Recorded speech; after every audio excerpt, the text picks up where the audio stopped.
안녕하세요. 너울쌤입니다. 네, 오늘은 1부에 이어서 2부로 넘어가도록 하겠습니다. 네, 노화와 건강 증진이라고 하는 파트고요. 네, 여기는 5장, 6장, 7장 이렇게 3장으로 좀 세분화가 되어 있어요. 그러나 공통적인 건 의학, 간호학과 관련된 지식의 장이다라고 생각하시면 돼요. 그 첫 번째가 5장에 해당하는 노화에 따른 변화, 질환 파트입니다. 자, 살펴보도록 할게요. 자, 목차가 크게 세 파트로 나눠져 있어요. 5장 안에서도요. 네. 그래서 첫 번째가 노화에 따른 변화와 노인성 질환의 특성이다. 네. 되게 중요합니다. 왜냐면 한 파트에 한 문제가 많이 좀 출제되고 있는 경향이 있다 보니까요. 그 다음 두 번째가 신체 계통별 주요 질환이다라고 해서 소화기계부터 시작해서 심리정신계까지 10파트가 어떻게 노화 과정을 거치면서 질환들이 또 오게 되는지 또 그 질환의 원인부터 시작해서 치료 예방까지 이렇게 쭉 나열하고 있는 데가 대표의 내용이에요. 자, 그중에서 신경계는 따로 뺐어요. 이게 이제 6장에 해당하는 치매, 뇌주주, 파키스. 그래서 여기만 열애하고 9파트를 오늘 다 살펴본다 생각하시면 되고요. 그다음 신설 파트입니다. 네, 세 번째가 노인증후군과 노쇠라는 이름으로 노인증후군이 어떠한 특성을 가지고 있는지 이런 부분들을 살펴본다라고 생각하시면 될 것 같아요. 자, 그러면 이제 내용 들어갈게요. 자, 1절 아까 말씀드렸듯이 노화에 따른 변화와 노인성 질환의 특성이다. 그래서 노인성 질환의 특성. 자, 노인성이라는 말은 우리가 65세가 지나가면 노인이죠. 네, 그럼 이제 65세 이상의 노인이 되게 되면 그때 생기는 질환, 질병들은 젊은 사람하고 다르게 뭔가가 좀 차이점들이 있어요. 그 부분들을 가지고 계시는 표준교재의 1번부터 11번까지 문항을 가지고 설명을 하는데 그중에서 이제 제가 문제에 많이 출제되고 있는 6개의 문항을 좀 뽑아왔다고 생각하시면 돼요. 네. 자, 그럼 어떻게 노인성 질환은 특성을 가지고 있냐? 첫 번째 보시면 단독으로 발생하는 경우는 드물다.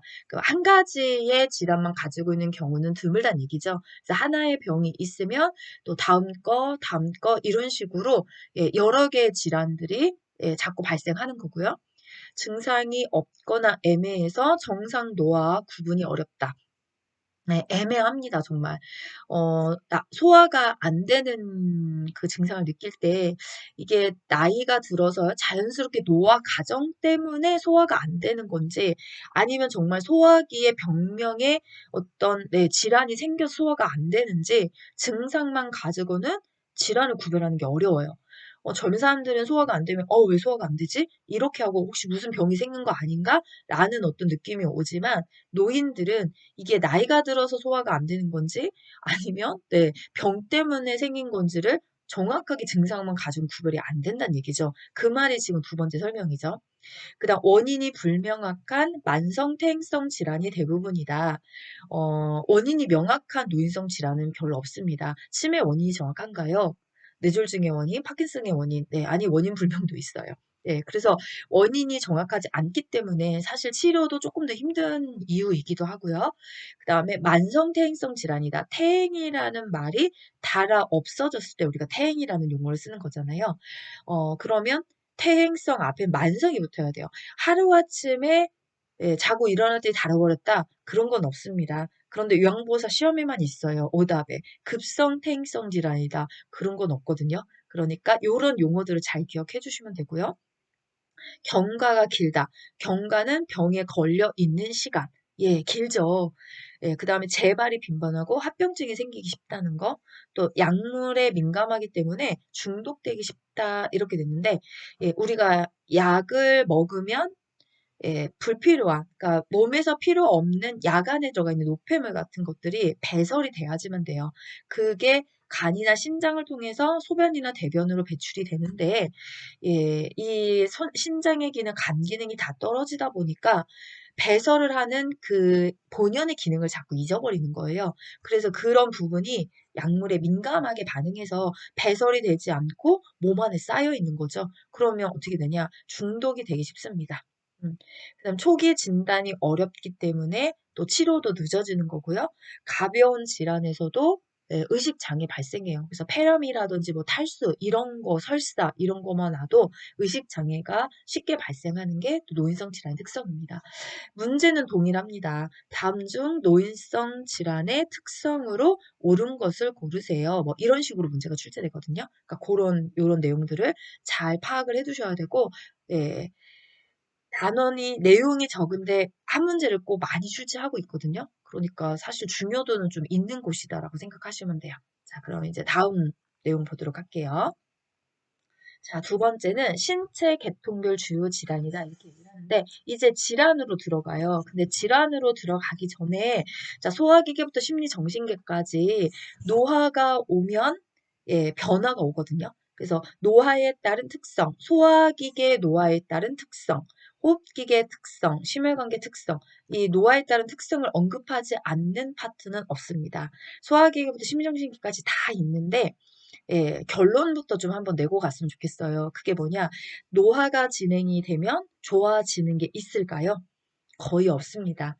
감소가 되고 저하가 되고 좋아지지 않고 줄어들게 되고 이런 표현들을 많이 쓰거든요. 그런데 그 중에서도 지금 제가 가지고 왔듯이 증가된다라는 단어를 쓰는 게 있어요. 그래서 이것만 뽑았어요. 왜냐하면 이 증가만 잘 알고 계셔도 답이 빨리빨리 풀어지는 문제들이 꽤 있거든요. 그래서 그거를 풀어내기 위해서 제가 소화기계부터 심리정신계까지 그런데 하나는 열애를 시켰습니다. 심리정신계. 거기는 다 증가라는 말을 써요. 그리고 걔는 의학에서 문제 안 내요. 그럼 어디서 내냐고요? 첫 번째 대상자 이해 파트의 조심성의 증가, 경직성의 증가 여기서 한번 했죠. 거기서 문제를 내요. 그러니까 내용은 같은데 중요도는 그쪽 파트에 더 있고 시험 문제도 거기서 출제하고 여기는 제가 뺐거든요. 그래서 저는 소화기계부터 내분비계까지 노화에 따른 특성을 살펴보면서 그 중에서 증가라는 단어를 쓰는 게 몇 개가 있는지라고 추려봤더니 이런 표가 하나 만들어졌어요. 그래서 이 표는 이해를 바탕으로 한 암기를 좀 하셨으면 좋겠다라는 부탁을 드리면서 보도록 하겠습니다. 자, 그럼 소화기계가 노화가 오면 다 줍니다. 감소되고요. 세포수 줄고 후각 기능 떨어지고 타액 저하, 위액 분비 저하, 산도 저하 이런 식으로 저하거든요.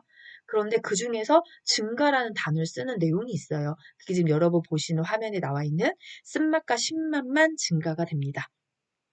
자, 그럼 호흡기계는요. 기관진의 분비물이 증가가 돼요. 기관진의 분비물은 가래죠. 네.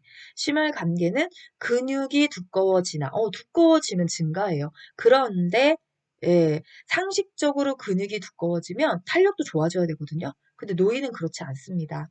근육은 두꺼워지는데 탄력성은 오히려 떨어져요. 그래서 여기에 나 있는 것처럼 암만 기억하시면 안 되고 탄력성이 떨어진다까지 같이 기억을 해주셔야지 되고요. 그다음에 근골격계는 골반이 커져요. 골반이 커진다는 게 골반이 증가된다는 거죠. 그리고 그 골반을 받치려면 허리의 피하 지방도 같이 증가를 합니다. 그다음 피부계에서는 손발톱이 두꺼워지고 입가와 뺨 등 얼굴의 털이 증가합니다. 감각기계에서는 눈부심의 증가, 외이도의 가려움과 건조증이 증가가 되고요. 또 내분비계에서는 공복 혈당이 증가가 됩니다. 뇌하수체 부신 호르몬의 변화는 크지 않지만 당대사, 갑상선 분비 호르몬, 에스트로겐의 분비는 느리고 불충분해져요. 이것도 구별하셔야 돼요. 뇌하수체와 부신은 변화가 없지만 당대사, 갑상선, 그 다음에 에스트로겐은 느리고 불충분해진다. 두 개를 바꿔놓으면 오답 처리가 되기 때문에 왜 이 내용을 구분하셔야지만 되는지에 대해서는 정리를 다 하시고 문제를 풀다 보면 확실히 이제 인지가 되실 거예요. 아, 그래서 이거 다 알아야 되나 보다. 이렇게 생각하시면 되거든요. 자, 그럼 문제 나올 때까지 조금 기다리면서 다른 파트 정리하도록 하겠습니다. 자, 소화기계부터 이제 열 파트를 질환별로 정리를 할 거거든요. 그래서 이미 노화했다는 특성들 앞에서 다 봤고요. 그럼 소화기계에 나오는 병명들이 있어요. 자, 이 병명도 좀 잘 기억을 해두셔야 되거든요. 왜냐면 요양보호사 시험은 책에 나와 있는 질환명만 답이 될 확률이 높습니다. 이거를만 아셔도 사실 오지선 문제를 삼지선으로 풀 수도 있고 이지선으로 풀 수도 있고 사지선으로 풀 수도 있거든요. 왜냐면 소화기계의 의학명에 등재되는 병명들이 엄청 많아요. 근데 우리 책에는 딱 위염, 위궤양, 위암, 대장암, 설사, 변비 6개밖에 없어요. 그런데 원래 소화기계 병명이 6개가 아니잖아요. 예, 그래서 뭐 십이지장 궤양 이런 게 보기 안에도 들어갈 수 있거든요. 그런데 답이 될 확률은 없습니다. 왜? 책이 없거든요. 예, 요양보호사 시험은 철저하게 책에서 뭐라고 합니까? 이거를 찾아내는 분이 예, 합격하는 비법입니다. 그러다 보니까 음, 책에서 어떤 게 나왔는지를 알고 있는 것도 큰 자산이 돼요. 예, 그러니까 제가 항상 파트 나갈 때마다 병명들을 먼저 살펴볼 거거든요. 소화기계 지금 6개 했죠. 이거에 답이 될 확률은 없습니다. 예, 이거부터 인지하시고요. 그 다음에 이제 각 질환을 가다 보면 질환명마다 지필 순서가 똑같아요. 정의, 위험이 뭡니까? 그 다음 관련 요인, 어떤 거와 관련돼서 위염이 생깁니까? 증상, 어떤 증상이 위험의 증상입니까?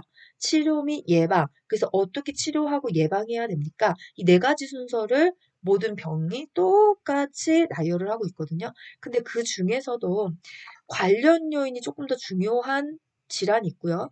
증상이 중요한 게 있고 치료 예방이 있어요. 그래서 제가 밑에다 이런 말을 썼죠. 관련 요인, 증상, 치료 예방 중에서 어디가 잘 출제되는지 확인해 보세요. 라고 했어요. 네, 물론 다 나오긴 해요. 네, 물론 안 나오는 데도 있긴 하고요. 그런데 기존에 했던 또 확률이라는 걸 좀 본다면, 왜 이 파트는 안 바뀌었어요. 네, 이 파트는 노쇠와 관련된 게 추가만 됐지 중간에 내용 변동이나 이런 게 전혀 없이 예, 의학명 그대로 가거든요. 그래서 아마도 제가 추측하건대 기존에 났던 문제와 크게 변동이 되진 않을 것이다 라고 예측은 하고 있어요. 네, 또 뭐 저희 예측이 빗나갈 수는 있지만 그래도 확신을 가지고 한번 네, 가보도록 하겠습니다. 그러면 위험에서 좀 더 많이 출제가 됐던 거 그게 지금 증상입니다. 위궤양은 3가지가 다 많이 출제가 됐다는 얘기예요. 이렇게. 예. 그럼 자, 위험에서 예, 수업 시간에 선생님들이 정의도 했고 관련 요인도 했고 다 했으니까 그 중에서 하나 빠뜨리지 말고 꼭 기억해야 될 게 뭡니까? 라고 묻는다면 그건 증상이에요. 네, 왜냐면 유튜브는 본 수업처럼 할 수는 없어요. 예, 본 수업. 본 수업은 이미 선생님들이 한번 아주 자세하게 예, 수업 시간에 강사님이랑 하셨을 거고 저도 수업 시간에는 정말 자세하게 하거든요. 그런데 유튜브는 수업 시간에 했던 내용 중에서 조금 선별을 하는 거잖아요. 누구 기준으로? 유튜버의 기준으로. 네. 저는 이제 강사니까 저의 기준으로. 그래서 위험에서 시험 문제가 나왔을 때, 아, 이거 정도는 꼭 알고 있어야 되겠다. 라고 하는 게 저는 증상이었어요. 그래서 식사하고 나서 3, 4시간이 지나 배가 고프기 시작할 때 어디가 아픈 거냐? 명치. 명치라고 써 있으면 무조건 답이 위염입니다. 이 명치라는 글자를 보고 위궤양, 위암, 대장암 이런 걸 칠 이유는 전혀 없어요. 그래서 딱 명치가 아프다. 언제? 밥 먹고 3, 4시간이 지나. 그럼 위염이야. 이렇게 체크를 하시는 거고요. 자, 위궤양에서는 관련 요인에서 하나만 기억합니다. 왜냐, 나머지 내용들은요, 위염의 관련 요인이나 위궤양의 관련 요인이나 구분되지가 않아요. 그럴 수밖에 없어요. 위험의 상태에서 더 깊이 근육까지 손상을 받게 되는 게 위궤양이기 때문에 위험이 없이 위궤양을 넘어오는 사람은 없거든요. 그러니까 위험의 관련 요인이나 위궤양의 관련 요인이나 비슷하다는 이야기예요. 그렇지만 위험에서는 언급하지 않았던 내용이 위궤양에서 언급되는 게 있단 말이에요. 딱 하나입니다. 헬리코박터. 네, 그 헬리코박터가 나오면 위궤양에 닥치시면 돼요. 그리고 증상이 얘는 언제 아프냐면 새벽 1~2시에 예, 그때 속쓰림이라든지 상복부 불편감이 느껴진다면 이거는 위궤양의 증상입니다. 자, 그 다음 이제 치료 예방이 있어요. 예, 절대적으로 금연하셔야 되고 진통제를 먹는 경우라면 점막보호제. 예, 왜냐면 이 진통제 자체가 네, 스테로이드가 있든 없든 간에 위벽을 자꾸 해지게 만들거든요. 예, 그게 위궤양으로 넘어가기도 해요. 노인한테 위궤양이 많이 왜 오지? 라고 생각해 보시면 어르신들이 복용하고 있는 약에 진통제 성분들이 엄청 많아요. 이 약들이 결과적으로 또 위궤양을 많이 일으켜서 노인한테서 많이 발생하는 소화기계 질환에 얘가 들어간 것이 아니냐라고 생각을 하고 있는 거거든요. 그다음에 이제 이 증상들이 좀 심해져서 위협착 예, 달라붙는 거죠. 위출혈, 위천공, 천공 구멍 생기는 거잖아요. 예, 궤양이니까 해졌으니까 양말 해진 거 신고 계시면 조만간 빵꾸 나거든요. 네, 구멍이 생기잖아요. 위궤양 상태가 약간 해진 양말 신고 있는 상태랑 같아요. 궤양이라는 말이 해졌다라는 의미와 같은 거니까요. 그래서 이런 경우에는 지체 없이 병원에 방문해 치료를 해주셔야 됩니다. 그 다음에 세 번째가 위암이에요. 네. 위수술의 과거력을 갖고 있다든지, 만성, 위축성 위염. 네. 위축은 줄어드는 거죠. 위가 자꾸 작아지는 위험, 질산염 화학물, 탄 음식 곰팡이, 이런 것들 위암을 일으키는 관련 요인에 해당이 되고요. 네. 위암의 증상은 소화불량, 속쓰림, 오식, 오심, 복부 통증, 또 이제 출혈, 토열, 혈변. 네. 이미 피가 나오고 있다는 거 좋은 신호는 아니죠. 토열은 피를 토하는 거고요. 예. 자, 이런 증상들은 위암의 대표적인 증상입니다. 그리고 위암은, 예, 모든 암은요, 5년 동안 재발하지 않아요. 완치 판정을 줄 수 있어요. 그래서 이런 부분들을 예, 먼저 알아두시고요. 나머지도 이어가요. 다음은 대장암입니다. 네, 대장암도 관련 요인 좀 봐주셔야 돼요. 고지방, 고칼로리, 저섬유소, 가공 정제된 저잔여식이. 예, 우리가 잔여가 남는 거고 적게 남는 거. 예, 그러니까 어떻게 하면 적게 남는 음식이 되냐? 가공 정제는 깎은 거죠. 그래서 현미쌀을 깎으면 백미, 껍데기가 있는 현미는 네, 정제가 안 됐으니까 고잔여식입니다. 껍질 장까지 살아남을 거고요. 껍질을 깎아서 백미가 됐다면 그건 정제. 예, 가공은 가루 같은 걸 이렇게 그죠? 예, 말려서 빻아서 첨가를 해가지고 뭘 만들고 이러면 이제 가공이 되는 거잖아요. 그래서 저섬유소와 저잔여시기를 먹게 되면 장까지 가는 껍질이 없기 때문에 질긴 조직이 없기 때문에 장이 운동을 하지 않아요. 네, 그러면 변비부터 시작해서 대장암 위험성이 커집니다. 그럼 이제 대장암의 대표적인 증상은 장습관의 변화. 어떻게 해요? 설사나 변비 같은 것들이 반복된다든지 폐색은 막히는 거죠. 예, 암덩이에 의해서 장이 막히거나 혈변, 출혈, 점액분비 같이 알아둡니다. 이런 증상들이 발생하면 대장암입니다. 자, 설사는요, 치료 예방으로 가요. 음식물 섭취량을 줄이되 물은 충분히 마셔서 탈수를 예방해라. 설사 자체보다 탈수가 왔을 때 의식 장애까지 갈 수 있는 것이 노인의 위험성입니다. 예. 그다음에 장운동을 증가시키는 음식의 섭취는 피해라. 장운동을 증가시키는 거, 자극적인 거, 매운 거, 이런 것들이죠. 네, 또 앞에 고섬유소, 그죠? 이런 건 막 자극시키잖아요. 그래서 그런 건 설사할 땐 좀 피해야 되고요. 지사제 함부로 쓰시면 안 되죠. 지사제 남용주의라고 해서, 네, 지사제는 꼭 필요한 경우에, 네, 왜냐 음식을 먹고 유해물질은 밖으로 배출이 돼야 되는데, 만약에 예, 배출을 해야 되는데 지사제를 먹으면 배출이 안 되는 거잖아요. 그랬을 땐 또 이제 설사가 예, 또 문제가 될 수 있기 때문에 의사의 처방하에 지사제를 복용하도록 합니다. 자, 변비는 다 잘 나와요. 관련 요인부터.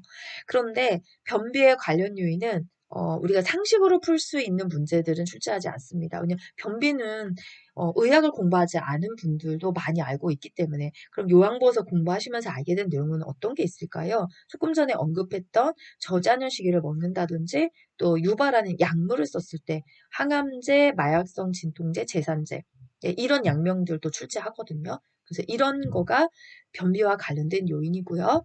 자, 증상으로는 복부의 통증이라든지 팽만감, 경련, 식욕 저하, 예, 이런 변비의 증상입니다. 자, 그래서 식물성 식이섬유를 먹고요.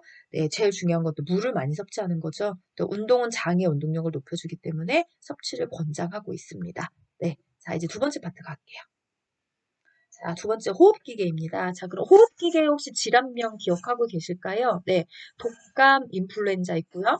그 다음에 만성기관지염, 그 다음 폐렴, 천식, 폐결핵. 예, 이렇게 5가지가 호흡기계 질환입니다. 이거 외에 나머지는 시험 문제 출제한다고 하더라도 답이 될 확률은 네, 없습니다. 네.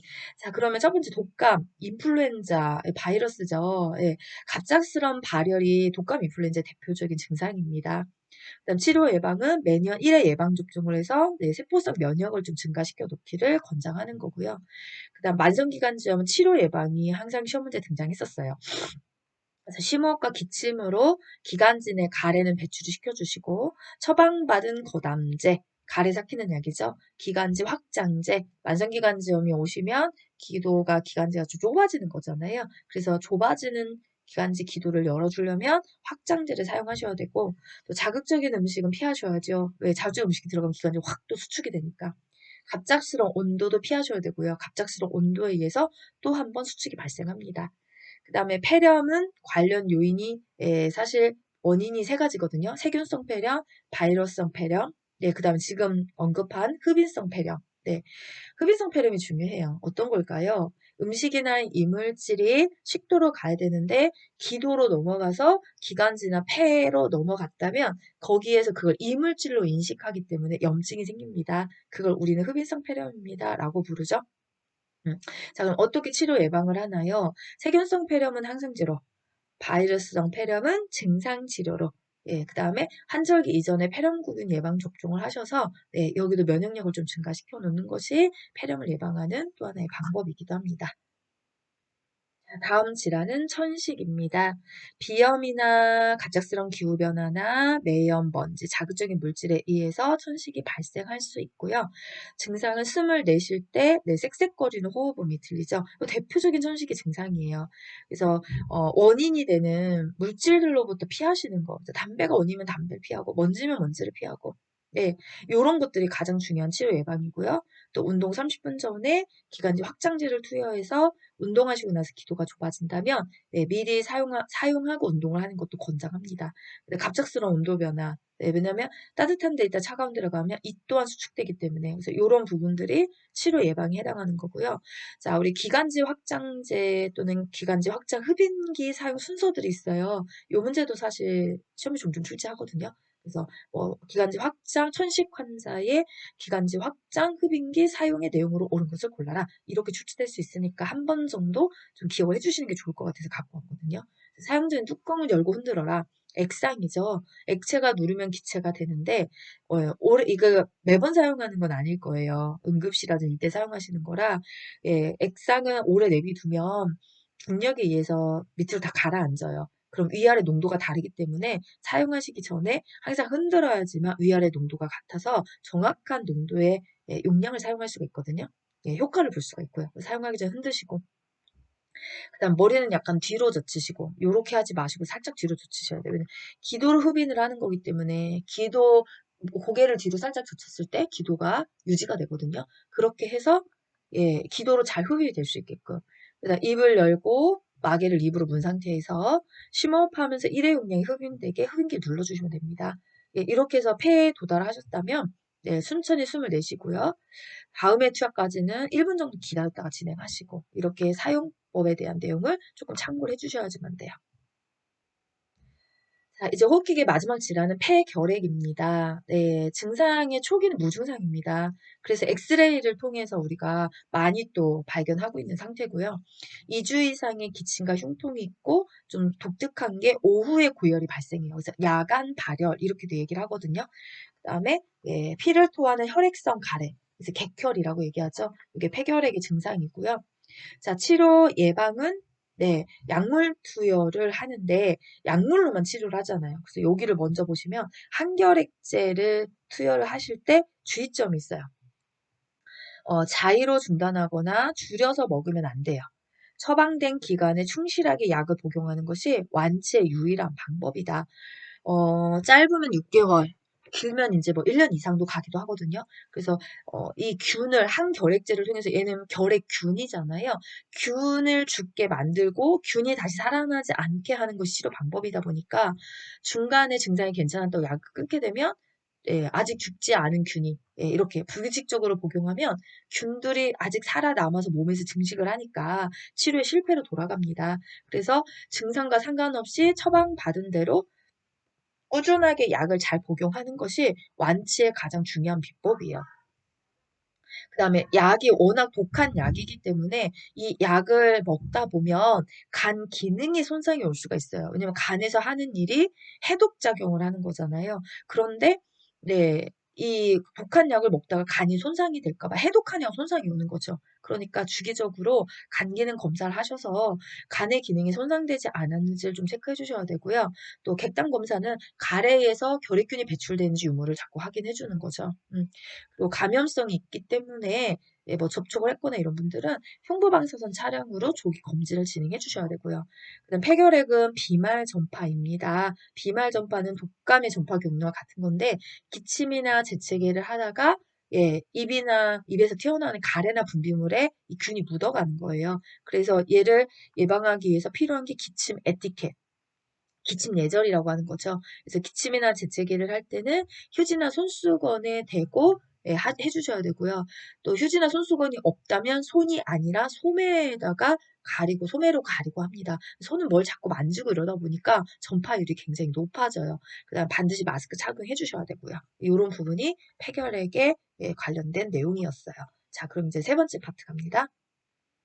자, 세 번째는 심혈관계예요. 자, 그럼 심혈관계 나오는 병명부터 좀 알아볼까요? 지금 여기 보시면 고혈압, 그 다음에 동맥경화증, 네, 그 다음에 심부전, 그 다음 하나가 더 있어요. 빈혈, 이렇게 네 가지입니다. 심혈이라는 게 심장과 혈관, 혈관에 다니는 혈액, 예, 빈혈은 혈액과 관련돼 있잖아요. 그래서 네 가지 병명이 심혈관계, 이거에 나머지는 답이 될 확률이 없다. 네, 이렇게 생각하시면 되고요.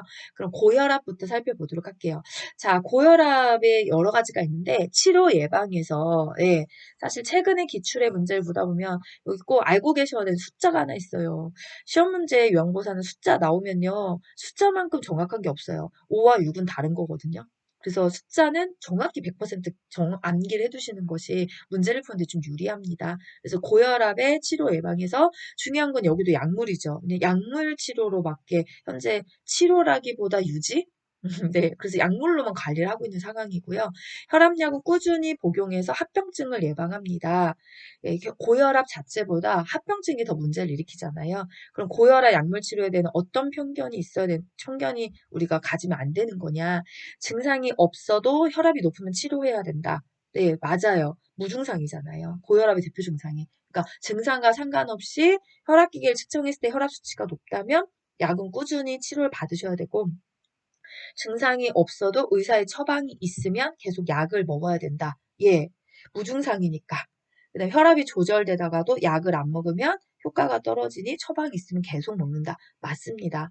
예, 치료제라는 것은 뭐 아까 항교렉지처럼 6개월, 1년 먹으면 안 먹어도 됩니다. 그럼 치료제라는 말을 쓸 수 있어요. 근데 혈압약은 치료제가 아니라 약을 꾸준히 먹어서 정상 혈압으로 유지하기 위한 목적이기 때문에 조절되는 거 싶어서 약을 딱 끊는 순간에 혈압이 다시 올라갈 겁니다. 그러니까 예, 증상과 상관없이 무조건 처방이 있으면 계속 복용을 해주셔야 돼요. 이 약물 치료가 제일 중요합니다. 그 다음에 저염 시기. 그런데 그냥 저염이 아니라 책에 숫자를 표시해요. 하루에 6g 이하로 염분을 섭취해 주시기를 권장하는 거고요. 그 다음 규칙적으로 운동하시고 표준 체중을 유지하시면 혈압 유지가 가능합니다. 그다음 두 번째가 동맥경화증이죠. 동맥경화증에 관련 요인들이 여러 가지가 있어요. 지방을 먹고 소화 흡수시키는데 뭔가 이상이 생겨서 그죠? 지방이 혈관 안에 쌓게 됐거나 또는 흡연, 과음, 폐경이 되시면 에스트로겐이라는 호르몬이 분출되지 않기 때문에 예, 얘가 또 뭐를 하냐면 네, 몸에 지방을 쌓게 해요. 에스트로겐이 지방이 혈액에 쌓지 않고 몸 밖으로 배출되는 기능을 유지시켜줬는데 그걸 할 수가 없는 거죠. 그다음에 또 운동이 부족했을 때, 그랬을 때 동맥 혈관 안에 지방이 침착해서 딱딱해지는 걸 동맥경화증이다라고 우리가 부르니까요. 네, 그럼 증상 볼게요. 자, 동맥경화증의 증상은 협심증, 심근경색과 같은 관상동맥 질환으로 이렇게 얘기해요. 네, 우리가 심장에서 나가는 동맥이 있거든요. 관상동맥이라고 있는데 협심증이라고 하는 것은 이 관상동맥이 일시적으로 수축을 하는 거예요. 네. 그렇게 됐을 때 막 극심한 통증을 막 일으키거든요. 그럼 왜 얘가 수축을 했을까요? 동맥 경화니까 어떤 동맥 혈관에 지방이 딱딱하게 심착될지는 예측할 수 없는 거예요. 그런데 그게 관상동맥이 온 거죠. 그러면 예, 좁아졌으니까 산소가 지나다니는 통로가 부족해서 일시적인 수축에 의해서 발생하는 협심증이 있고 또 이제 그게 누적이 되고 막 심해져가지고 심장의 근육 자체가 딱딱하게 굳어버리는 거. 이 심장마비죠. 예, 무섭습니다. 이러한 관상동맥 질환으로 흉통이나 압박감, 조인탄 느낌, 네, 이런 게 온다면 동맥경화 증상일 수 있어요. 또 이제 동맥이 뇌에도 있으니까 예, 뇌혈관 질환으로 넘어가는 경우 생기거든요. 그래서 반신불수라든지 의식장애 이런 것까지 올 수 있는 위험이 동맥경화증입니다. 자, 다음은 신부전입니다. 네, 신부전은 정의를 좀 알아두시는 게 좋아요. 네, 조금 의학적인 내용이 많이 들어가다 보니까 사실 시험 문제 신부전은 정의 문제를 좀 많이 출제하거든요. 그래서 심장의 수축력이 저하돼서 신체 조직에 필요한 만큼의 충분한 혈액을 내보내지 못하는 상태가 신부전입니다. 자, 그 다음 이제 네 번째가 빈혈이에요. 가난할 빈, 그쵸? 빈혈, 피가 가난하다, 부족하다, 이게 어떤 게 부족하냐? 피 혈액의 전체가 부족해서 발생하는 빈혈이 있어요. 이건 출혈 때문에 생기는 거고요. 그 다음에 피에 출혈이 생기진 않았는데 빈혈이 있다. 그렇다면, 네, 뭘까요? 네. 혈액 안에 헤모글로빈이라고 하는 성분이 떨어졌을 때 우리가 빈혈 진단을 받잖아요. 철분 성분이 좀 부족한 거죠. 그래서 철분의 섭취가 부족했거나 흡수에 문제가 생겼을 때도 생깁니다. 그래서 치료 예방에 보시면 이렇게 철분제와 철분 흡수를 도와주는 비타민 C를 함께 복용하거나 또는 식사 시 철분의 섭취를 늘려주는 거예요. 그러면 오른쪽에 보시는 것처럼 굴, 달걀 노른자, 붉은 살코기 또는 콩류, 시금치, 이파리 푸른 채소 안에는 철분이 많이 들어가 있어요. 그 중에서도 단연 으뜸인 건 시금치고요. 왜냐? 철분 플러스 철분의 흡수를 도와주는 비타민 C가 많이 들어있기 때문에 그렇죠. 예, 그 다음에 출혈을 일으키는 문제가 있다면 사실 이것부터 상의하시는 게 빈혈 치료의 우선순위이기도 합니다. 자, 이제 네 번째 파트 가겠습니다. 자, 네 번째는 근골격계입니다. 네, 근골격계 질환은 퇴행성 관절염, 그 다음에 골다공증, 그 다음에 고관절 골절. 네, 이렇게 세 가지가 근골격계 질환에 해당이 됩니다. 자, 퇴행성 관절염.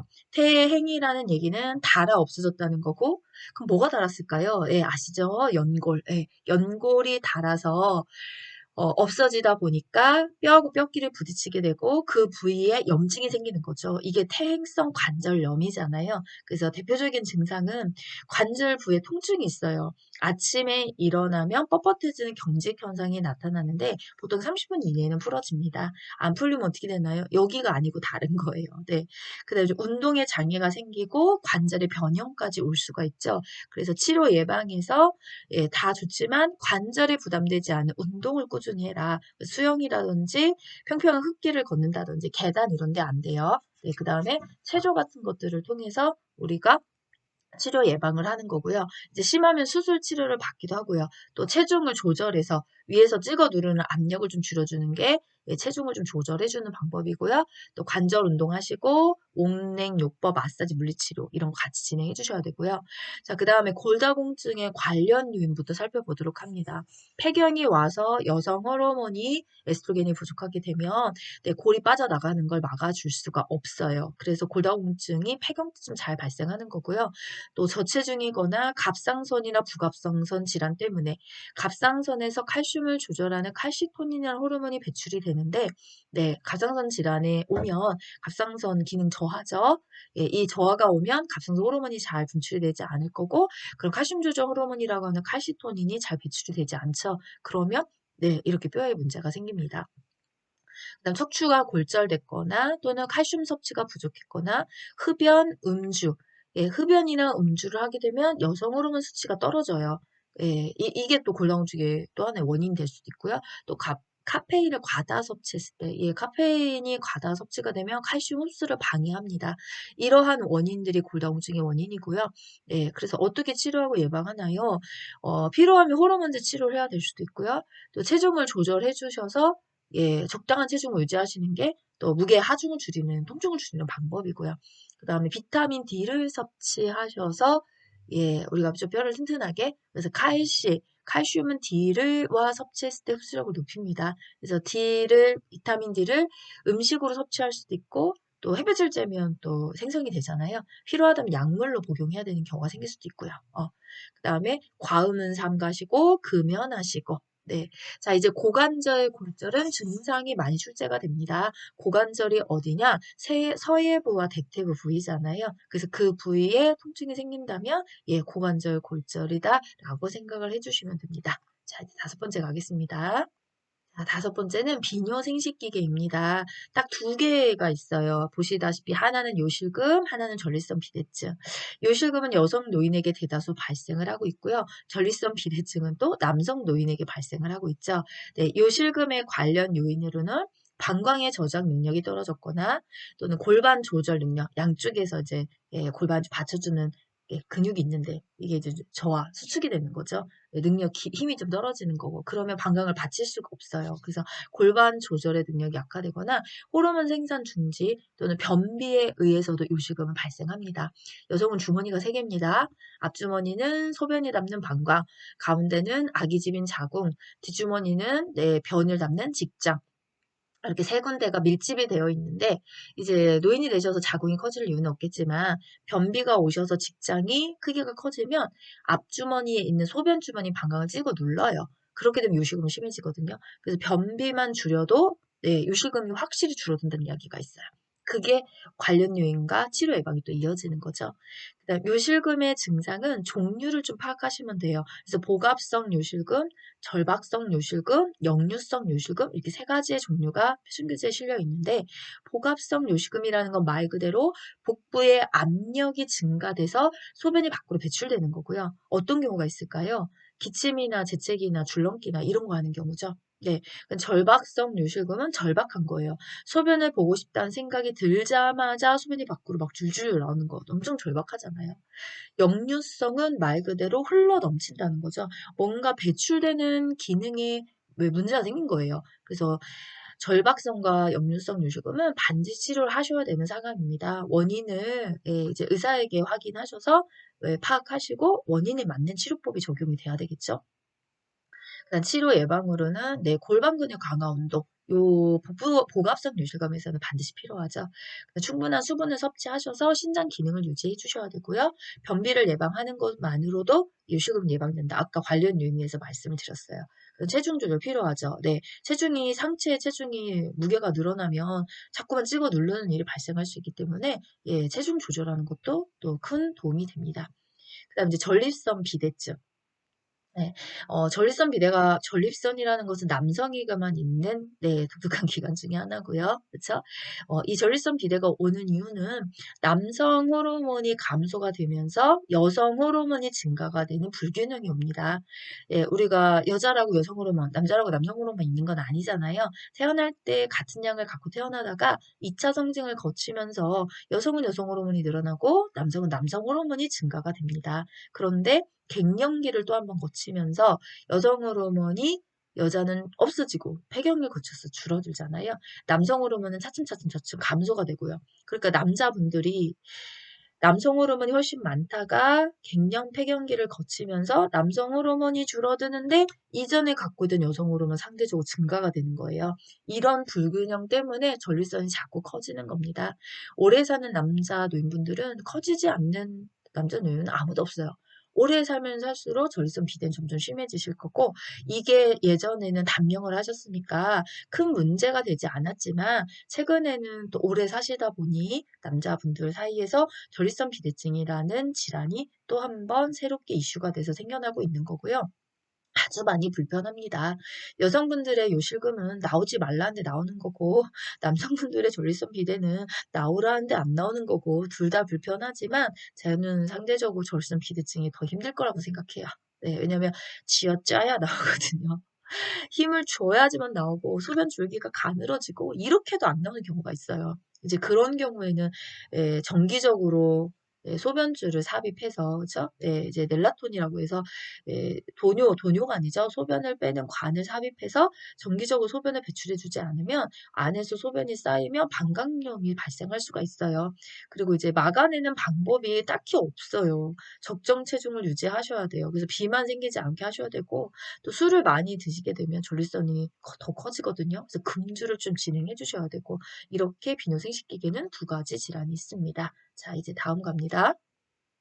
6번째는 피부계 질환이에요. 여기는 좀 신설된 데가 있어요. 자, 일단 피부계 질환명부터 살펴볼까요? 자, 욕창이 있고요. 그 다음에 대상포진이 있고요. 피부 건조증이 있어요. 제가 조금 빼놓고 냈지만 그 다음에 오홈, 그다음 머리니 여기까지는 기존의 책의 내용이었고요. 몇 개 추가가 됐어요. 그래서 기저귀 피부염이라고 하는 기저귀 습진, 지루성 피부염, 관찰진, 노인성 자반, 우정 문신 이렇게 젊은 것 같은데요. 피부계가. 병명들이 좀 추가가 됐으니까 개념 정도는 좀 잘 알고 넘어가시면 좋을 것 같아요. 뭐 엄청 어렵거나 내용을 많이 넣은 건 아니지만 기존에 들어보지 못했던 질환명들이 있기 때문에 그 정의 정도는 좀 확인해 주셔야 되거든요. 자, 그럼 피부계 질환의 첫 번째가 욕창입니다. 장기적인 와상 상태이거나 또는 체위 변경이 어려워지거나 그렇죠? 또는 영양이 부족돼서 체중이 빠져버리면 근육량과 지방량이 다 감소하기 때문에 그러면 압력으로부터 지켜줄 수 있을 만한 완충지대가 없어지는 거예요. 이런 경우에 바닥과 피부가 닿으면서 욕창이 발생하겠죠. 그다음 습기로 인한 피부 손상. 습기가 있는 곳에 미생물 번식이 빨리 돼요. 그 미생물 번식에 의해서 욕창이 생기는 거고요. 또 피부가 벗겨지면 상처가 발생하니까 그 벗겨진 피부 사이에서 또 이제 욕창이 생겨날 수 있고요. 그다음 증상은 1단계, 2단계, 3단계, 4단계 과정을 거쳐갑니다. 네, 무섭습니다. 1단계에서 뭔가 처치나 치료를 하지 않으면 순식간에 2, 3, 4단계를 막 넘어가는 거고요. 또 4단계에서 1단계나 정상으로 돌아오는 데는 꽤나 많은 시간을 요구하고 있기 때문에 그래요. 중요한 건 생기지 않게 막는 게 중요하겠죠? 자, 1단계는 분홍색이나 푸른색의 피부를 띱니다. 일시적으로 자세를 바꿔놨어도 또 다음에 봤을 때 색깔이 또 변하지 않고 이렇게 있네? 이러면 이제 보통 1단계예요. 그 다음에 열감도 느껴집니다. 2단계로 가면 물집이 잡히기 시작해요. 조직이 상하기 시작하고요. 그 다음 3단계에 들어가면 이제 괴사가 썩는 거죠. 깊은 욕창이 생기면서 썩는 괴사 조직이 발생하고요. 4단계가 되면 뼈와 근육까지 괴사가 진행이 됩니다. 그래서 중요한 건 예방이에요.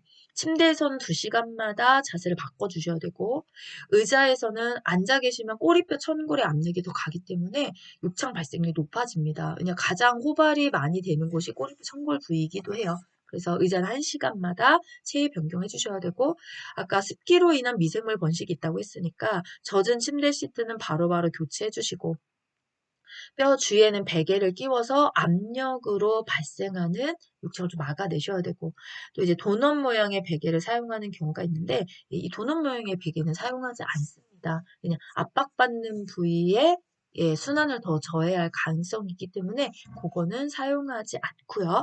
그다음 몸에 깎이는 통풍이 되지 않으면 안 되니까 그런 건 피하셔야 되고 영양분은 충분히 공급하셔서 영양 부족으로 인해서 또 몸개가 빠지고 이걸 욕창이 오는 걸 좀 막아주셔야 돼요.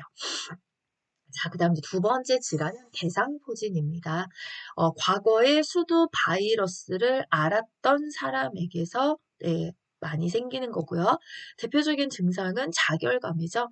타는 듯한 통증, 바늘로 콕콕 쑤시는 듯한 찌릿한 그런 따끔따끔함 이런 증상들을 포함한 발진, 통증, 수포가 생긴다면 대상포진이고요. 네, 자 치료 예방에 가셔서 신경통이 수개월에서 1년 이상 지속될 수 있기 때문에 백신 투여로 세포성 면역을 증강시키는 게 중요합니다. 그래서 한번 알았던 분이라면 반드시 예방접종을 권장하고요. 또 병소가 퍼지거나 감염되지 않도록 긁지 않으셔야 돼요. 긁어서 손톱에 묻어서 다른 신체 부위로 옮겨갈 수 있기 때문에 그런 거죠. 그래서 항상 면역력을 강화시키는 방법들을 사용하고 계셔야 되고요. 다음은 옴입니다. 네, 밤에 심한 가려움을 느껴요. 이 옴 진드기 벌레에 의해서 생기는 거죠. 왜 밤에 가렵냐? 옴벌레는 야행성입니다. 그래서 낮에는 움직이지 않다가 밤이 되면 스스스스스 피부 밑에서 막 기어 올라오는 거죠. 네, 그럼 이제 갈고리로 팍팍팍 파는 거고요. 갈고리를 긁을 때 통증을 느끼지 않습니다. 실제 크기가 0.04mm라고 하니까요. 네, 그럼 언제 그 가려움을 느끼는 거냐? 갈고리를 팍 긁고 소화액을 탁 쐈을 때 그 소화액에 의해서 우리가 가려움을 느끼는 거거든요. 그래서 한 발 늦게 발견이 됩니다. 자, 치료 예방은 동시치료 하셔야 되고요. 자, 목에서 발끝까지 전신용 연고를 도포합니다. 그렇게 하고 나서 일주일 후에 다시 한번 바르시고 씻어내시고 2주 후에 병원 방문해 주시면 되고요. 중요한 건 증상 유무와 상관없이 증상이 있던 없든 접촉했던 모든 사람이나 가족은 동시에 같이 약을 쓰셔서 한 번에 박멸을 해 주셔야 되고요. 또 뜨거운 물에 벌레가 죽죠. 그래서 10분에서 20분간 뜨거운 물로 세척을 하거나 다리미로 다려서 그 다음에 세탁하고 나시면 3일 이상 사용하지 않는 게 좋습니다. 자, 그 다음에 이제 머리니 갑니다. 감염의 가능성이 있는 물건이나 모자, 헤드셋, 옷, 수건, 친구 등과는 접촉하지 않으셔야 되고 옴처럼은 아니지만 55도 이상에서 5분 이상 노출되면 사멸합니다. 자, 그다음에 용어는 좀 기억해 주십시오라고 아까 말씀드렸듯이 기저귀 피부염이라고 하는 기저귀 습진이 있어요. 이거 이제 기저귀 오래 착용하시고 계시면 대소변에 접촉해서 이게 발생하는 피부 병변입니다. 그래서 자주 기저귀 교환하셔서 습하지 않게 만들어 주셔야 돼요. 자, 다음은 신경계 질환인데 7번이 없습니다. 이 5장 다음에 신경계는 치매, 뇌졸중, 파킨슨 질환을 따로 분리해서 거기서 지필이 되어 있기 때문에 저도 요거 다음에 6장에서 그 내용을 다루도록 하겠습니다. 자, 그럼 이제 바로 8장으로 넘어갑니다. 8번. 네, 이거는 이제 감각기계. 그래서 감각기계 대표적인 질환은 녹내장, 백내장, 노인성 난청. 네, 세 가지가 질환명에 언급이 되어 있고요. 자, 녹내장은 말 그대로 안압이 상승하는 거죠. 그래서 안압이 상승해서 시신경이 손상돼요. 보통 안압은 15에서 20mm Hg예요. 그런데 이 안압이 상승하게 되면 시신경이 손상되고 또 대표적인 증상이 가장 무서운 게 여기 써있듯이 실명입니다. 자, 그거 외에도 이제 시야가 좁아진다든지 색깔 변의 인식에 어려움이 생긴다든지 자, 요거 잘 기억하셔야 되죠. 뿌옇게 혼탁한 각막, 뿌얘진다, 흐려진다라고 해서 다 백내장이 닥치시면 안 돼요. 백내장은 동공의 백색의 혼탁이고요. 녹내장은 각막의 혼탁입니다. 그 위치 부위를 좀 구별해 주셔야지만 돼요. 자, 그 다음에 안압이 상승하기 때문에 안구에 통증이 있고요. 심하면 안압이 상승해서 구토를 유발하기도 해요. 가장 무서운 건 실명이고요. 그러나 현재 뚜렷한 치료법이 없어요. 원인이 불명이기 때문에. 그래서 압이 상승하지 않게 하는 우리가 일상생활 주의점을 좀 잘 기억해 주셔야 되거든요. 목이 조이지 않게 편한 복장을 한다든지 물구나무석이나 잇몸 일으키기를 하시면 안압이 상승되니까 피해 주셔야 되고요.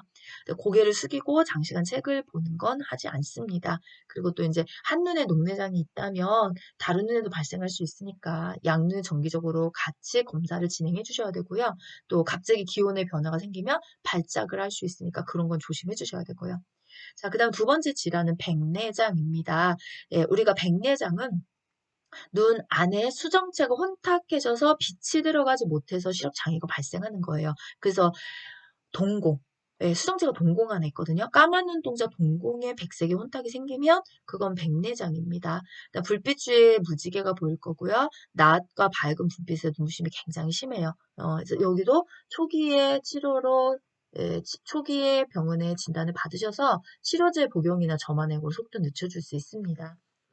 만약에 심해진다 하더라도 인공수정체 수술로다가 백내장 수술 진행할 수 있으니까 사실 녹내장보다는 조금 더 안심이 되기는 해요. 자, 그다음 세 번째는 노인성 난청입니다. 스츠트프크와 같은 고음에서 난청이 시작돼요. 네, 그래서 이런 음들 좀 피해 주셔야 되고 음톤은 좀 낮춰 주셔야 되고 자, 보통 보청기 재활을 합니다. 그냥 근본적으로 복구하는 치료법이 없기 때문에 보청기 재활을 좀 빨리 진행을 해 주셔야지만 노인성 난청을 조금 도와드릴 수가 있어요. 자, 다음 가겠습니다. 자, 9번째는 내분비계입니다. 네, 내분비계는 내 분비, 몸 안에서 분비되는 거 호르몬이죠. 네, 대표적인 질환 당뇨병 하나 딱 있어요. 그래서 이제 당뇨병이 당이 소변으로 나오는 병이 당뇨병이죠. 그래서 원인이 얘도 여러 가지가 있는데 기전들이라고 하는 거죠. 그래서 많아요, 관련 요인이. 자, 일단은 인슐린이 분비되지 않다, 1형이고요. 분비는 되는데 부족하다, 2형입니다. 또 분비량은 맞는데 인슐린에 대한 민감성이 떨어져서 발생한다. 사실 현대는 요 세 번째 요인이 가장 많은 거고요. 네, 그럼 이제 당뇨의 대표적인 증상은 다자로 시작합니다. 다음, 다뇨, 다시 이게 대표적인 증상이죠. 그 다음에 음료를 많이 마시니까 다갈이란 표현을 쓰기도 하고요. 자, 체중 감소가 옵니다. 그렇게 많이 먹는데 몸무게가 빠지나요? 예, 왜냐면 조직 세포로 포도당을 주는 것이 아니라 혈액 안에 그냥 포도당을 계속 갖고 있다가 소변으로 배출시키는 거예요. 그러니까 세포가 당을 받지 못하기 때문에 체중 감소도 오고요. 무기력해지고요. 많이 피곤해지고요. 그 다음에 질 분비물, 여성분들 같은 게 면역력이 떨어지기 때문에 질 분비물이나 질 감염이 많이 증가가 돼요. 당뇨 면역 저하 질환이죠. 이유는 지금 한 거와 똑같아요. 포도당을 세포 내로 주지 않으면 세포가 포도당을 먹을 수가 없기 때문에 힘을 얻을 수가 없고 무기력해지고 이게 면역력을 떨어뜨리고요. 이어지는 거죠.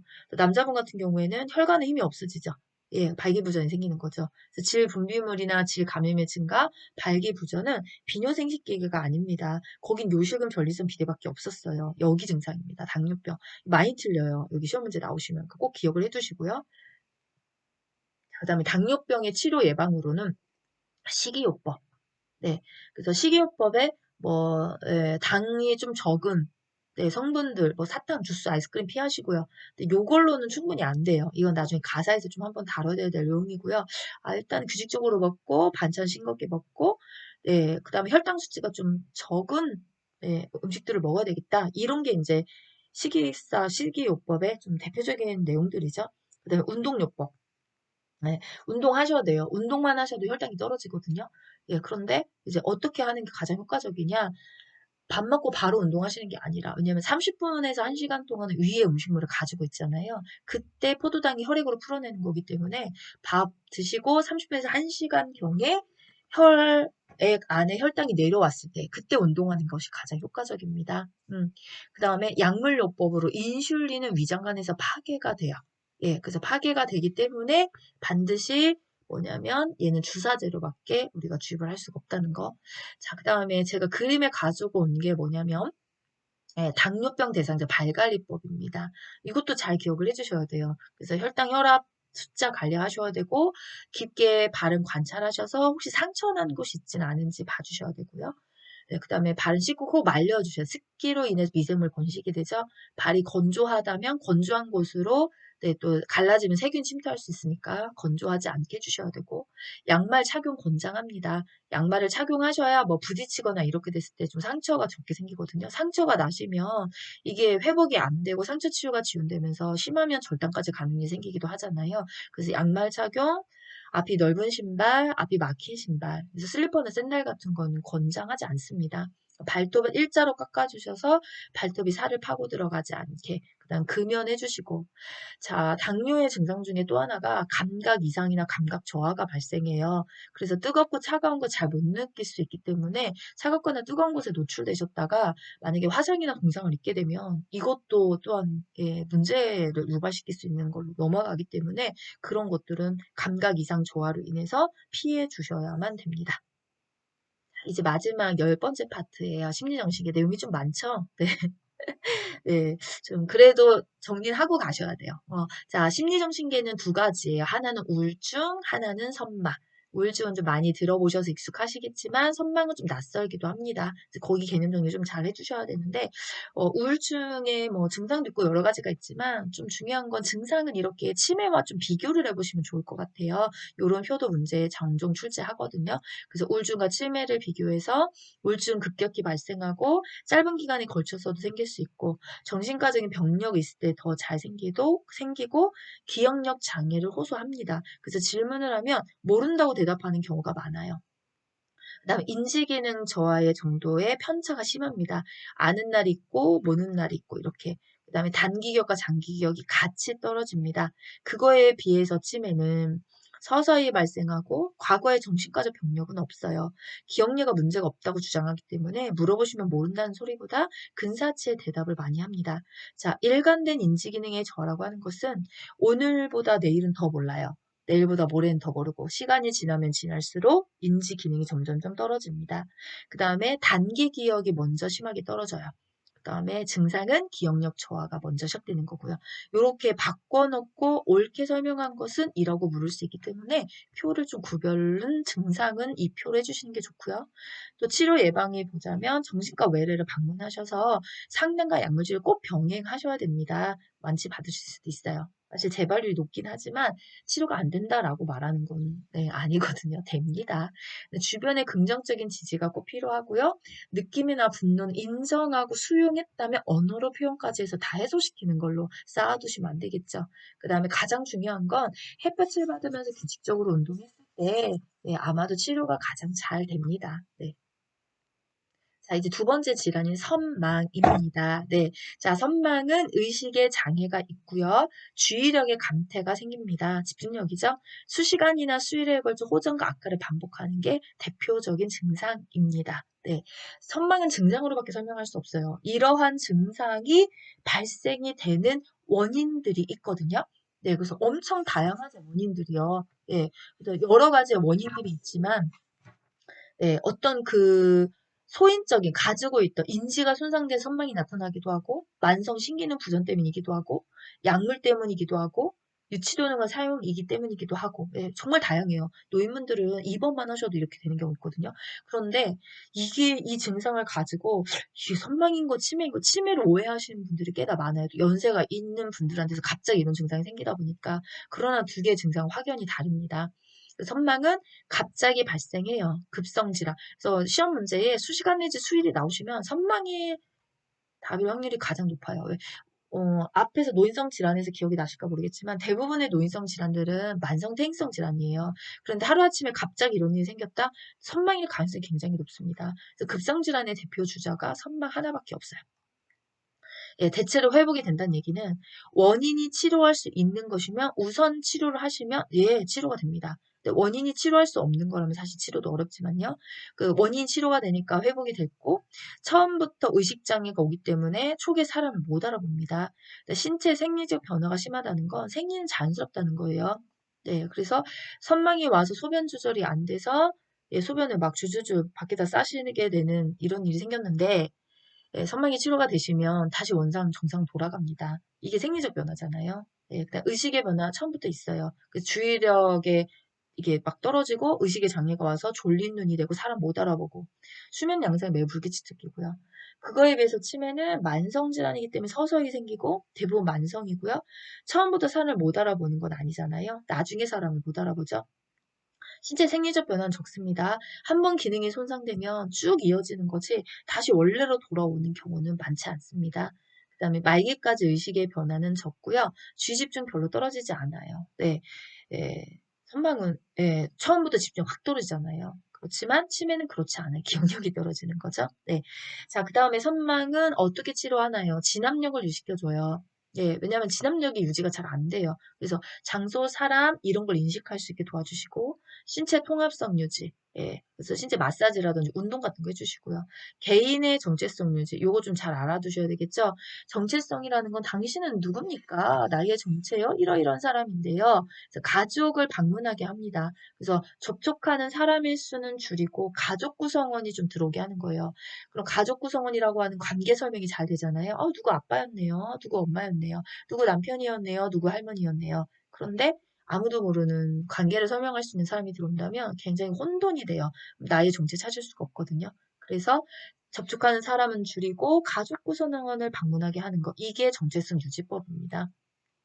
그다음에 초조 관리해 주시고 착가가 아니고 착각, 착각과 한각 관리, 야간의 혼돈 방지, 예, 이런 부분들이 심리정신계 선망에서 치료 예방할 수 있는 내용입니다. 자, 여기까지 예, 이제 열바트를 막 달려오셨고요. 자, 얼마나 이해가 좀 되고 있는지 잠깐 문제를 풀어 가시면서 확인하도록 하겠습니다. 아, 네, 하나 더 해야 되네요. 아직도 새 교육 과정에 제가 적응이 안 돼가지고, 네, 왜냐면 아직 저도 첫 수업을 안 했어요. 월요일부터 진행을 하거든요. 네. 이 영상들은 첫 수업 진행하기 전에 먼저 찍고 있습니다. 왜냐면 제 제자 선생님들, 제가 가진 제자 선생님들 이걸로 복습을 진행해야 되기 때문에 이제 수업이 시작되면 예, 미리 영상을 찍어 놔야 돼요. 그래서 제가 좀 급하게 달려가고 있는 이유도 있고요. 예, 이게 또 저도 새로운 거에 적응이 아직 안 돼서 자, 하나 더 하고 가야 돼요. 3절에서 뭐에 대해서 얘기하냐면 아까 신설 파트라고 했어요. 노인 증후군과 노쇠라는 파트가 있는데 예, 노인 증후군의 정의는 내리기 좀 어렵습니다. 왜냐면 표준교재에서 보시다시피 증상들로 막 설명을 해요. 네. 그래서 이 노인 증후군에서 좀 뭐를 좀 알아야 되나, 뭐 종류도 여러 가지를 막 예시를 들어서 설명하는데, 노인 증후군, 그러니까 증후, 증상들이거든요. 이런 노인 증후군들은 공통된 특징들이 있어요. 네, 그게 뭐냐? 노쇠한 노인에게서 많이 생긴다는 거고요. 또 삶의 질과 기능에 얘가 막대한 영향을 미칩니다. 왜냐? 증상들이 무지막지하게 많아요. 여러 개가 있는데, 실금, 변비, 낙상, 욕창, 기절, 식욕부진, 연하곤란, 뭐 이런 여러 가지가 있거든요. 예, 그 여러 원인들이 여러 장기에 영향을 줘서 발생을 해요. 한 가지가 발생하는 건 아니죠. 그다음에 주된 증상은 특정한 병적 상태로 설명되지 않는 경우도 많아요. 그래서 이게 된 증상이 도대체 이 병을 뭐로 정의해야 될까요? 이거 좀 어렵거든요. 그다음에 서로 연결성 없는 두 기관이 동시에 발생하기도 합니다. 요로 감염이 있었는데 성망이 나타났다. 아, 예, 요로 감염은 요렇게 감염되는 건데 좀 전에 보셨던 정신을 놓는 선망이 생기기도 하나요? 아, 예. 이렇게도 발생하거든요. 그래서 이런 부분들도 예, 이게 연관성이 전혀 없는 것 같지만 노인에서는 생깁니다. 그다음에 노인 증후군끼리 많은 위험 인자들을 공유하고 있어요. 예, 그래서 이건 또 여기에 원인, 이건 여기에 원인 이런 식으로 하기 때문에 사실 딱히 치료도 네, 쉽게 잘 안 돼요.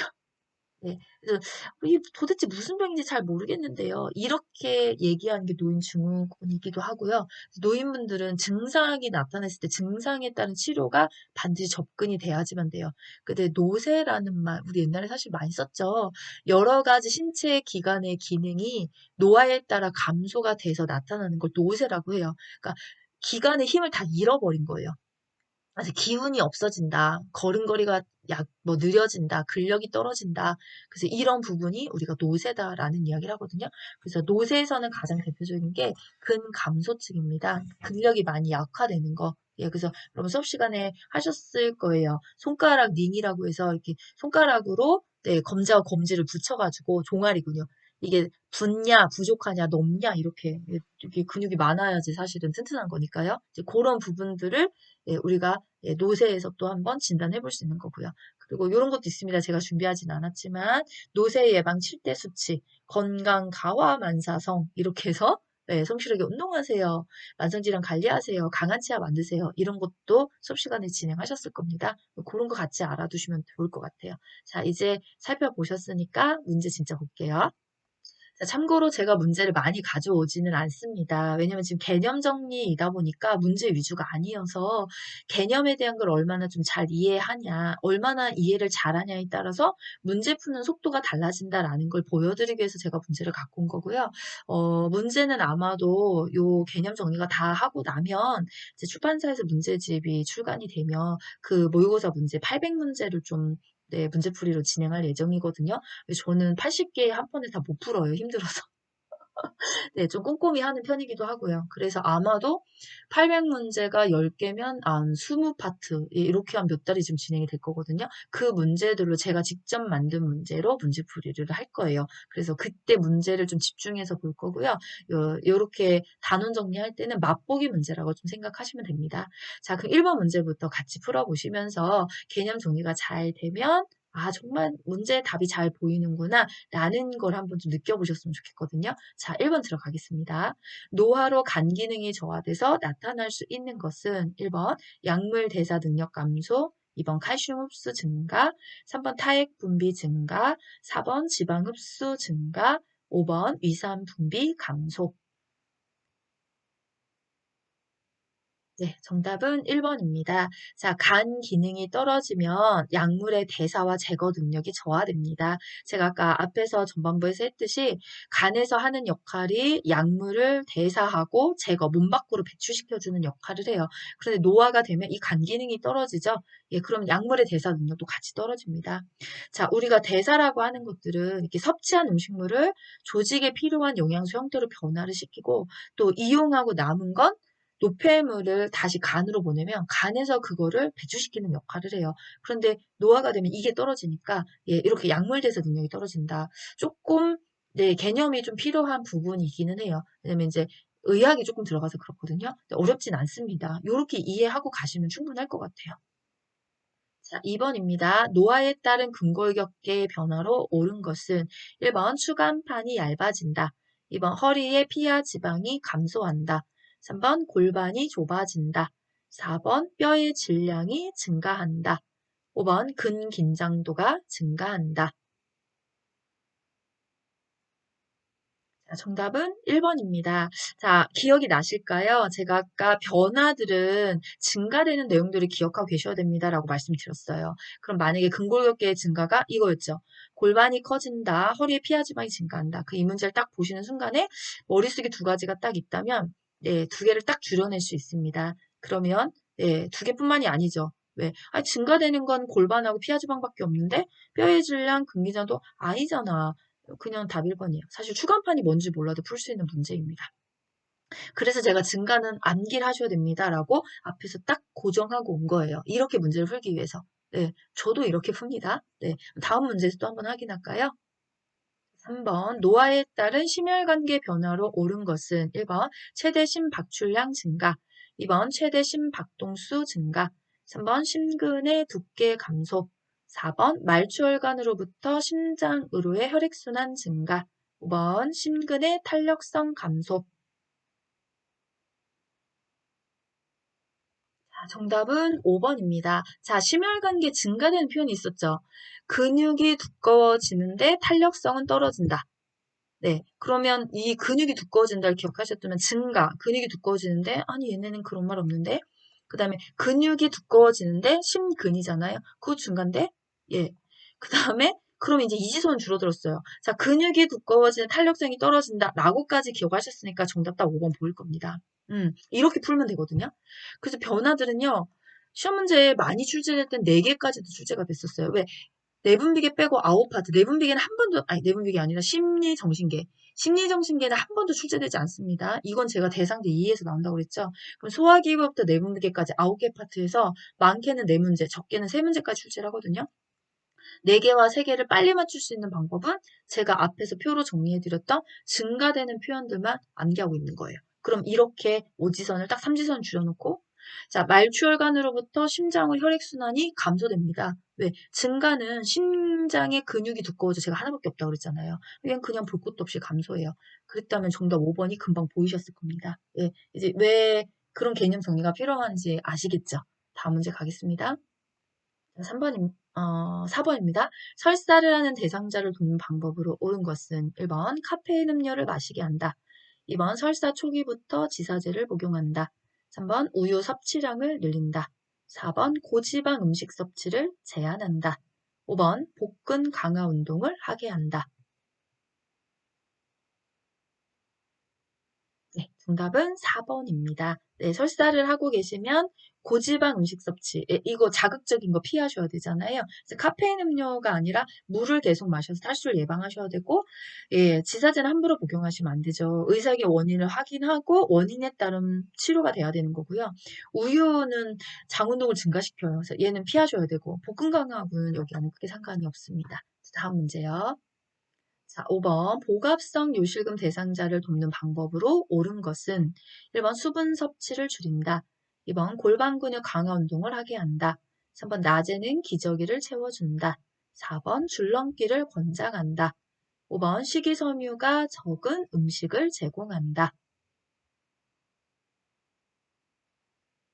정답은 2번입니다. 네, 골반 근육 강화 운동을 하셔서 양쪽 근육을 단단하게 하셔야 네, 요실금을 예방할 수 있겠죠. 수분 섭취 줄이시면 안 돼요. 수분 섭취 줄이시면 변비 와서 변비 오면 요실금 더 심해집니다. 5번처럼 식이섬유수가 적은 거 먹어도 변비 와요. 그럼 이게 또 요실금 더 심해지는 거죠. 그 다음에 줄넘기 권장 아니요. 기침, 웃음, 재채기, 달리기처럼 복압을 상승시키는 거 피하셔야 돼요. 기저귀 채워주지 않습니다. 네, 자 다음 문항이요. 당뇨병 대상자의 발 관리 방법으로 옳은 것은 1번 발은 씻고 물기는 수분 유지를 위해 남겨둔다. 2번 발톱은 둥글게 자른다.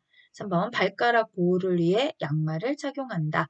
4번 뜨거운 물로 자주 족욕을 한다. 5번 차가운 곳에 자주 노출되어도 된다. 자, 정답은 3번입니다. 네, 제가 아까 발 상처날 수 있으니까 양말 착용 권장한다고 했죠. 발은 씻고 습기는 남겨두시면 안 돼요. 말려주셔야 되겠죠. 왜? 습기로 인해 미생물 번식에 상처가 생길 수 있는 거고요. 발톱은 일자로 잘라주셔야지만 파고들어오는 걸 막을 수 있고요. 뜨겁고 차가운 곳에 자주 노출되시면 감각 이상이나 저하로 인해서 화상이나 동상 위험성이 높아져요. 그래서 그건 피하셔야 됩니다. 자, 이제 마지막 문제 가겠습니다. 7번입니다. 다음에서 설명하는 질병은 주의력 감퇴가 수시간 내지 수일에 걸쳐 급격히 발생함. 초기에 사람을 못 알아봄. 1번 치매, 2번 선망, 3번 파킨슨, 4번 뇌졸중, 5번 우울증. 네, 정답은 선망입니다. 네, 답 보이셨죠? 이렇게 수시간 내지 수입 고민하실 게 없어요. 급격하게 갑자기 생기는 건 선망밖에 없습니다. 이제 거기에 좀 더하자면, 그래서 급성질환, 수시간 내지 수일에 걸쳐 호전과 악화 반복, 네, 주의력이 저하되죠. 집중력. 의식 수준 처음부터 졸린 눈이 되고요. 그래서 원인을 찾아서 빨리 규명해라. 제가 아까 정리해서는 설명드리지 않았지만 수업 시간에 제가 늘 하는 게 뭐냐, 졸릴 때를 떠올려봐라 라고 이야기합니다. 그래서 그 졸릴 때가 어떤 경우냐면 우리가 수업 시간에 졸고 있을 때가 있잖아요. 네, 그러면 졸릴 때 나의 상태와 선망이 똑같아요. 어떻게 조냐? 예, 졸린 눈, 의식 저하, 집중력이 떨어져 주의력 감퇴, 생체 생리적 변화, 볼펜 같은 거 막 뚝뚝 떨어뜨리고요. 예, 근데 또 어떻게 졸려요? 수시간 내지 수일에 걸쳐서 시작하면 졸고 수업 끝나면 홀딱 깨고 그죠? 호전과 악화를 반복하는 거예요. 네, 원인 있냐고요? 그럼요. 이 공부가 원인인데 공부를 그만두시고 중단하시면 완치 치료를 받는 거잖아요. 그러나 공부라는 걸 또 시작하시면 또 발생이 되는 거고요. 정확하지요? 사실 수업 시간은 이렇게 제가 정리를 해드립니다. 자, 여기까지 긴 파트였어요. 그래서 제가 녹음 시간이 사실 1시간이 넘어갔는데 줄이고 말 좀 빨리 해서 이 정도. 네. 자, 그렇지만 안 할 수는 없어요. 네, 시간이 걸린다고 하더라도 파트별로 꼼꼼히 정리를 해 두고 가시는 것이 언젠가를 대비할 수 있는 중요한 방법이고요. 자, 오늘 저는 여기까지 했고요. 다음 강의에서는 짧은 파트니까 이거 한 반 정도로 끝낼 거예요. 네, 오늘도 이렇게 저랑 계속 꾸준히 공부하시는, 감사하게도 저는 한참을 쉬었다가 다시 가는데 다시 구독자 0명과 조회수 0에서 시작한다고 생각하면서 업로드를 진행하고 있습니다. 네, 장기전으로 지금 보고 있거든요. 그렇기 때문에 선생님들이 제가 조회수를 좀 보니까 1강부터 시작해서 선생님이 꾸준히 오고 계시는 것 같아요. 비슷하게 조회수가 맞아 들어가고 있거든요. 네, 그래서 한번 시작하셨으니까 저랑 14강까지 열심히 달려보도록 하겠습니다. 오늘 그 5강이었어요. 네, 자, 저는 다음 시간에 뵙도록 하겠습니다. 감사합니다.